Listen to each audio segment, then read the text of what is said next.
Greetings, my friend. Father Leo here again. And my topic today for my teaching is suffering and pain.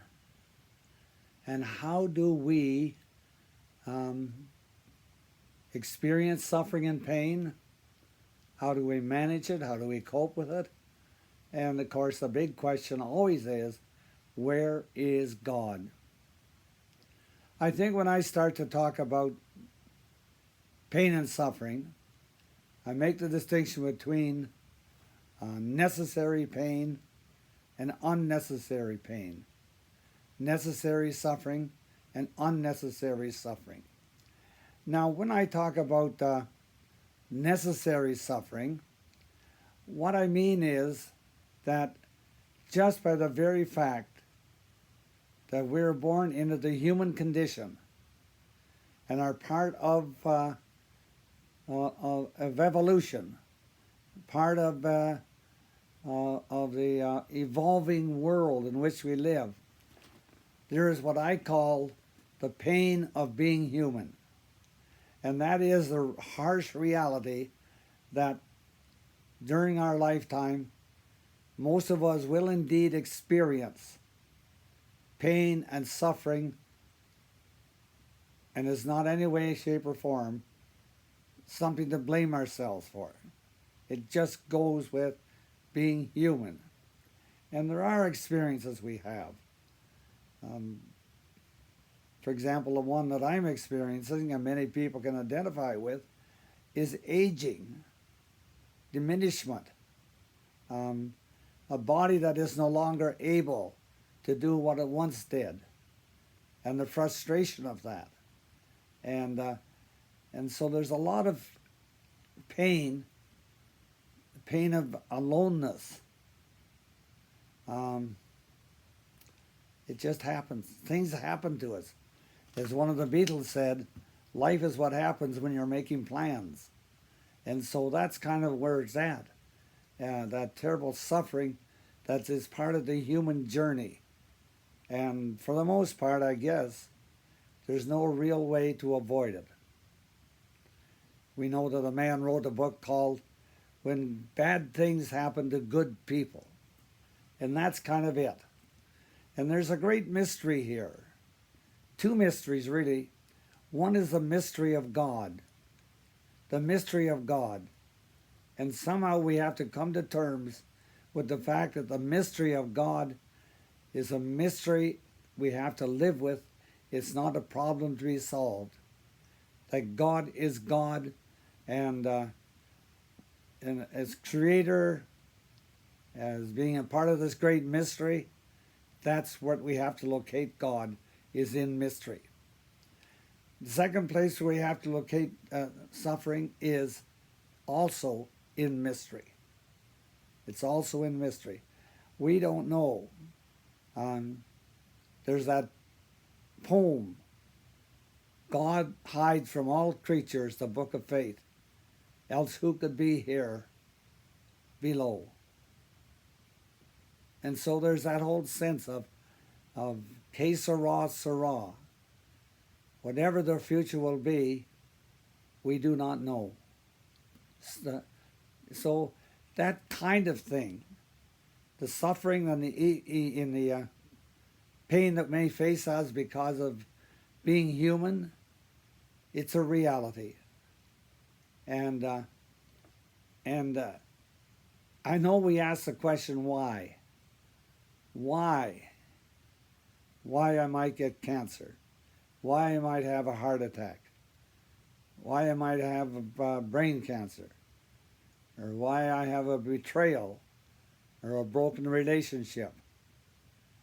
There's so many questions where we want to bring up an answer of the why. And of course we know that there is no really concrete examples, answers to that, because it's a big mystery. But I think the way I look at it is, it's not so much what happens to me, but how I deal with what happens to me. And that's really a big one. You know, what do I need? Who do I need to help me? Where can I find the support? Where can I find resources? And of course, for a lot of us, when we get that whole idea of getting ill with a disease, we're fortunate in Ontario to have such a wonderful healthcare system where so much can be done for us to alleviate pain and suffering. So there's that side of it. But I think the big question is not why is this happened to me, but who do I need to get to help me? What do I need to do? Where are my resources? And I think that's part of this thing of the pain of being human, that somewhere I have to along the line and recognize that's going to be it. There will be suffering and pain in my human journey. That's a reality, and it's a mystery. That's true. It's a mystery. So that's the pain of being human. The pain of being human. And then there's the other pain that comes out of perhaps mistakes, wrong choices, wrong decisions, the behavior of other people, inappropriate behavior. And there's a lot of that goes on where bad things do happen to good people, and it's again, it's reality, but it's unnecessary pain and suffering. For example, I think of the Ukraine airplane that was shot down in Iran, and I think of all the pain and suffering of the families of those people who died in the crash. Their families in Iran, their family and friends here in Canada, tremendous suffering, pain, and searching for answers of why was this happen? Why was it shot down? Who's responsible? Get some answers, of course.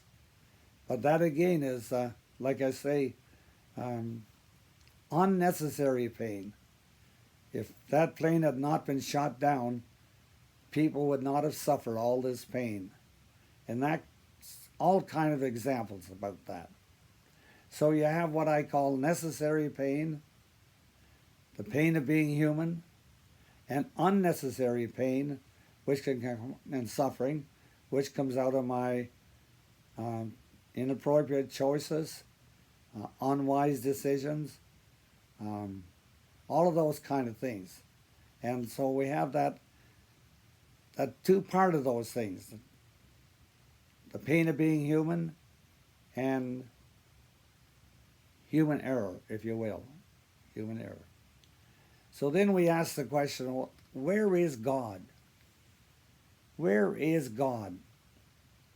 We talk about this God who is with us and for us, a God who's incarnated in all of us, incarnated all the animals and all of creation.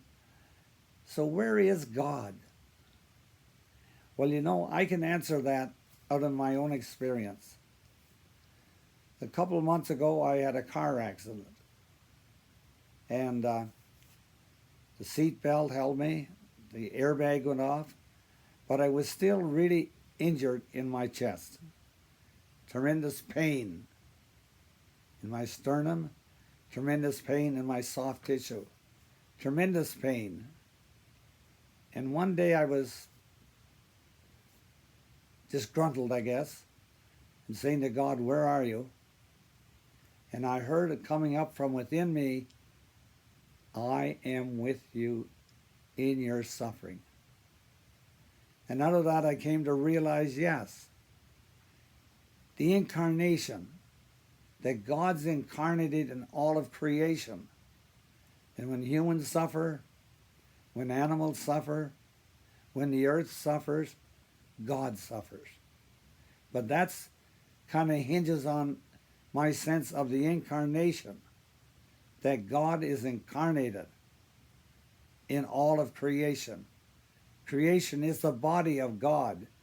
And so God is there loving us, acting in our lives, guiding us, giving us courage and strength to live. But when bad things happen, whether it's just because I'm human or because of an error or a mistake on my part or somebody else's, I think what really helped me was the realization that God was within me. I was not alone. I was not alone. That's where I would find God within me. I remember the story of Ernie Wiesel. He was a survivor of the Holocaust. And one day something happened in the camp, and there was 2 adult men and a boy were to be hanged. And all the prisoners were brought forward to watch the hanging. You know, this was to teach them a lesson.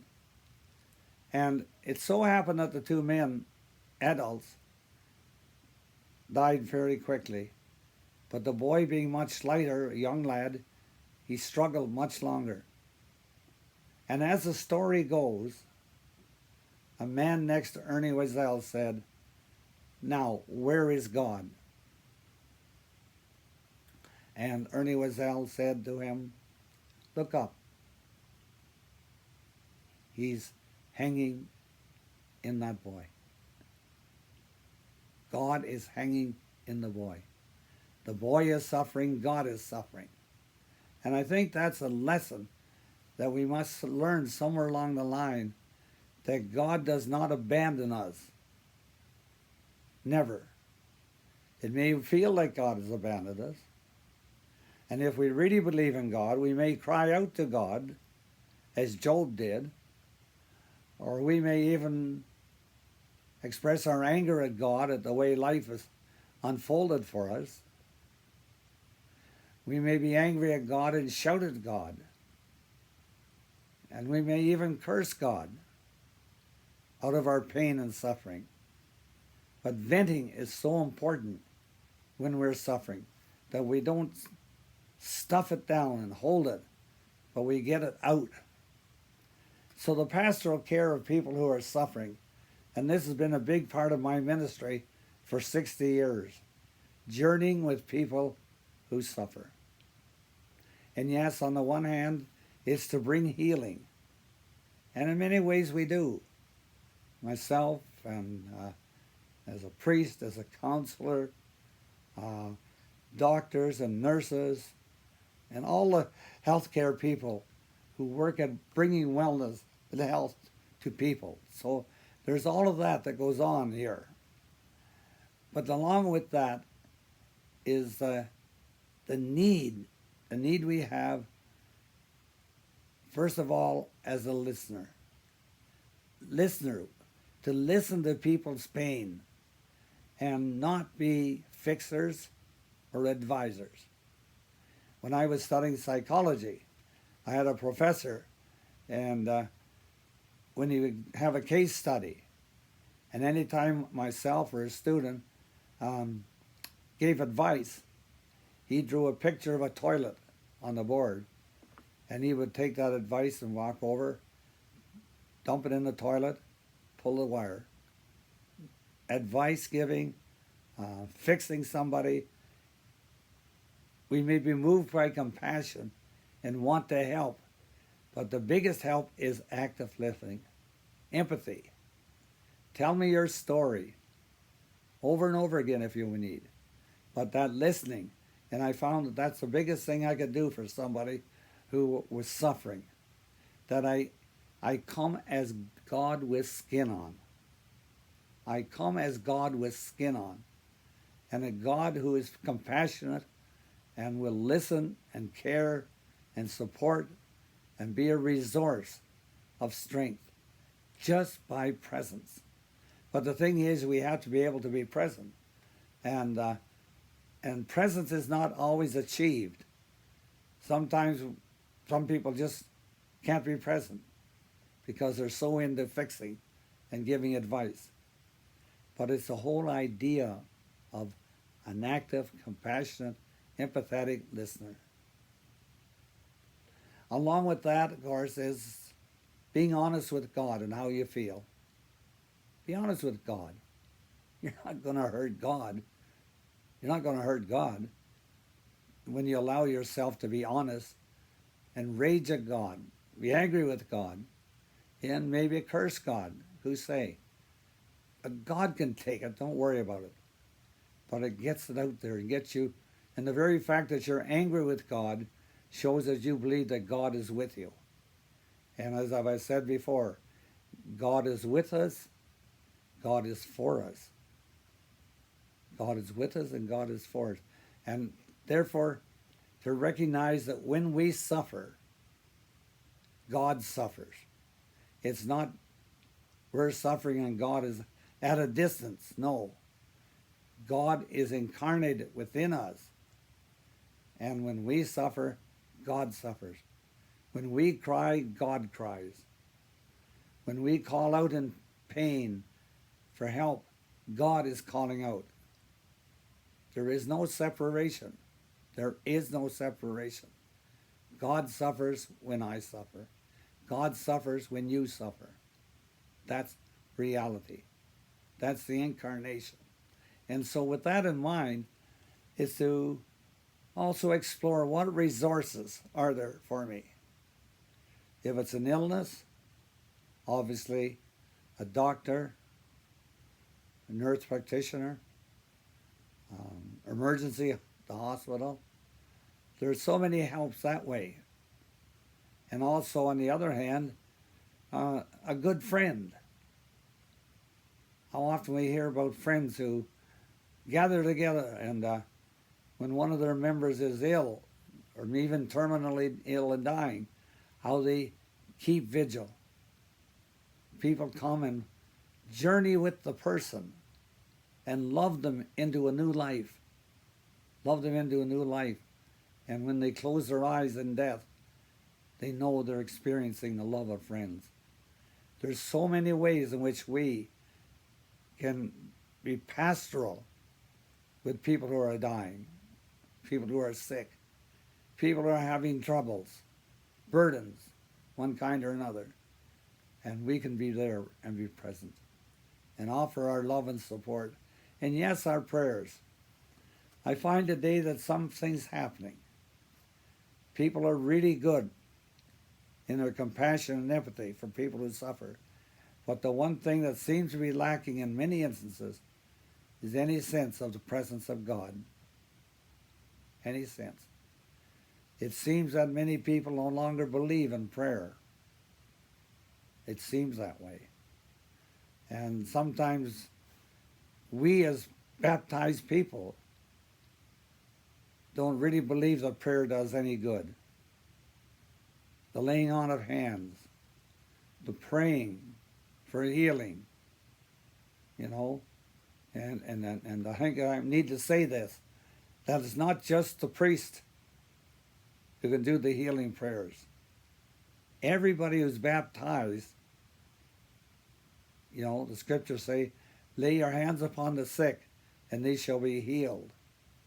So it's worth thinking about that we become more active on the faith level when we journey with somebody who is suffering and not preaching or anything else, but simply loving that person, loving them unconditionally, no judgments, loving them, journeying with them, and being a part of that journey so that for many of them who come through a suffering and a new life in them, and a new life, a new establishment of health and wellness, and for others, of course, who are terminal, and we're there to say our goodbyes with them, but with love, to really love them, and to show that love, to show it, and in whatever way is a good response to the person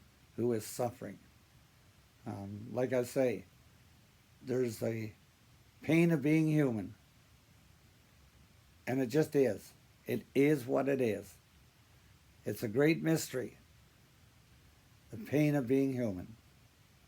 And secondly, unnecessary pain and suffering, which somehow goes back to choices or decisions I made, or people around me who made choices and decisions which impact me negatively. And so again, it's suffering. And not to suck it up. Hey, I hear a lot of people today saying, well, suck it up. That's not healthy. That's not healthy. It's to deal with it that's healthy. And find some relief and some release. And above all, feel being carried by the love of a community can mean so much. And so it is with that I say to you again, where is God? God is in the suffering, within you.